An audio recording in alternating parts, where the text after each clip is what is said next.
I guess as a creative person, you have a vision of something that you want it to be, and I think for me in particular, a lot of it's about colour and texture. Also beauty, you know, lots of beautiful flowers and collecting things that I love. It's not necessarily about everything new. You know, something new could be something that's very old, and it's about sort of mismatching, maybe putting them together but keeping the same sort of feeling, whether it's high-tech or whether it's modern or whether it's old world or whether it's just gentle or strong, and just experiment.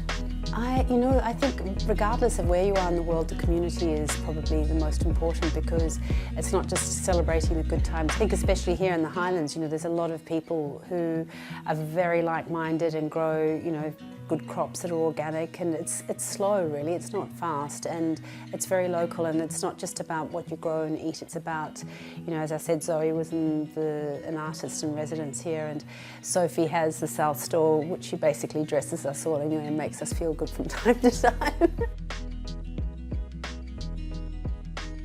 And you know, Harriet and Mick, you know, in the gardens, and what Harriet does in beautiful landscaping, and Deb and Greg with their bees. You know, everything it's a lot of work, and it seems relatively easy, but I think that's what a good community is. It's about each doing something different and sharing, and not being competitors. It's much more about working together and across all platforms.